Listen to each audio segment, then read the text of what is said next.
Kirsty TV. I'm here today with my guest Peggy O'Neill. Peggy has one of the biggest hearts I know in one of the smallest bodies. Peggy was born a little person. She's gone on to become an inspirational speaker, author and psychotherapist, and she shares a message of how you can learn to love what's difficult in yourself.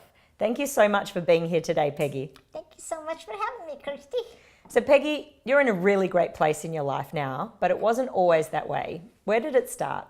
I think the difficult part started when I was a little kid. So I think probably when I went to school, kids would tease me for being a shrimp and a little, small fry, half fry, all that kind of names and stuff.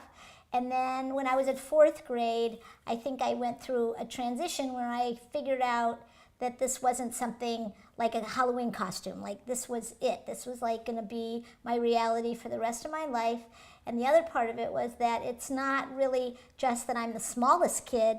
Now I'm a dwarf, a midget. I'm different. I have a stigma. There's some kind of stamp that's been put on me that said that I'm not as good as everybody else because of my physical stature. So you were feeling this on a daily basis? Yes, and I have to say that I'm fortunate that I sort of got a happy constitution, and I think that's true for most little people. Yeah. And it's a good tool in our toolbox because we have to sort of ward off a lot of that negative influence that comes from the outside. So that's a sort of a gift that I got that I feel is a good thing. And it was also challenging to sort of keep my head above water when I was getting those negative messages. So what was your self-esteem like back then? Pretty crappy. Yeah, it wasn't very good. And I would say that I did a good job at presenting a good mask or a good false persona. And I didn't feel good about myself. And as the time of my teens went into my 20s and then to my 30s, obviously by the time I was in my mid-30s and I was suicidal, I'd wake up in the morning and I'd just cry and I'd think, I can't do another day. How did you get to that place? How did I get there? Yeah. I think it was two things. One thing was a repeated experience of failed relationship. And every time the relationship failed, I took it personally. Like, this is about me and that I'm unlovable. And that compounded. It fascinates me how you can go from it being, a bit of bullying to the point where you don't believe you should exist. Yeah. What is that mindset and what do you have to be careful of on that slippery slope? Well, I think you have to be careful of the critical voice that tells you that you are with these other people, that you are not enough, that something's wrong with you. Whatever it is, maybe your breasts are large, or maybe you have big earlobes, or maybe, you're overweight. Fat, you're skinny.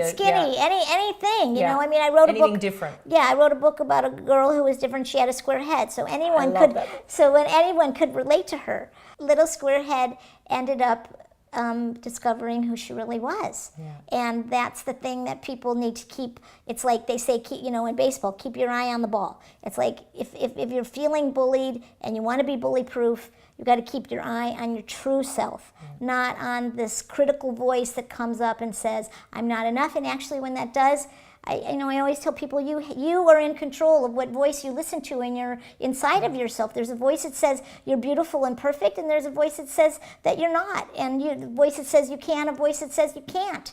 Yeah. And always to listen. And you can also command those voices to stop, to just silence them. Oh, I love it when you do that. I've seen you on video. Shut up. Go on, show me how you command the voice. Yes! Shut up!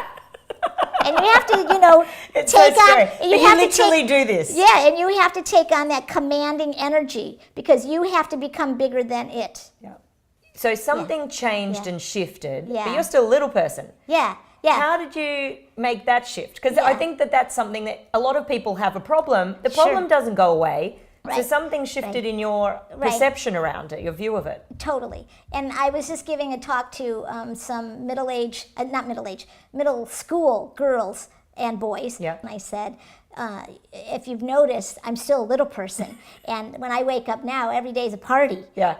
So I said, my circumstances haven't changed. I'm still a little person. But I've gone from being suicidal to being able to celebrate my uniqueness because I made a choice to focus on changing the things I could change. The part of ourself that we put our attention on is the part that we will become. So what was that transformational moment? What was the moment that was transformational to help you shift?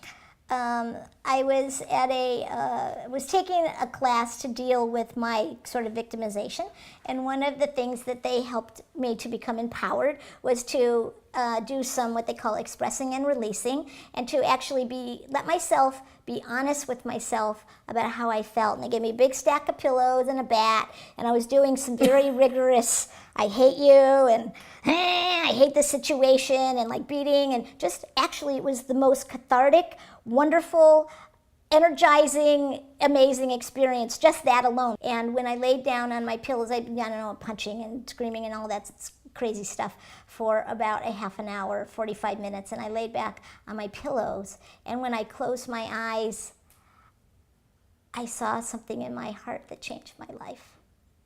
And it was a diamond. And the diamond was bigger than my entire body. And the light streamed out. And when I saw the diamond in that moment, I knew that it was a representation of a deeper part of me. It was my true self that was showing itself to me and said to me not in words, but I knew that this is who I really am, not this thing that people point at and laugh at and giggle at and talk down to and condescend to. And that was the turning point. And since that experience, I take time every day to reflect on that particular part of myself. So what do you think has been the greatest gift out of having the experience of living life as a little person? Definitely the greatest gift is to understand that I have a true self and a false self. And my true self is the place where happiness and joy and love are not just abiding, but they're overflowing. Well, and recently you went through a divorce. I did. Which, for anyone is a challenging time. And I'm going to share in this email that you sent to me. Yeah. Because I thought that it was really special, and obviously you were okay with that. But you said, I used to believe that the degree of my lovability was measured by how much romance I had in my life. What do you believe now? I believe that my lovability is measured by the joy and depth and delight of each and every moment. That's how I define it now. If I am experiencing the sun coming down and shining and warming me, and I experience that as a gift in that moment, then that uplifts me. That becomes what is the love. And you start to see love not just from one person, and this is probably the biggest transformation that I've had in the last couple of years, Kirsty, is that I thought it was really important to just be loved by that one special person, my husband. Yeah. And now I'm learning that potent love comes from all kinds of sources. It comes from a dog, it comes from a little baby, it comes from a grandfather who's struggling to walk, and they look in their eye and smile, and they all of a sudden take a deep breath and their worry is gone. It's like it comes from so many places. It comes from great friends. Eesh. Like you. So I hope that Peggy has inspired you as much as she does inspire me to live a full life, to understand that you are not flawed, that you are completely perfect, you are a diamond, and that is within all of us to feel. So I look forward to seeing you next week. Don't forget to tune in, to subscribe on YouTube, to Facebook us or tweet us. We love hearing from you, so continue the conversation, and we'll see you soon on Kirsty TV.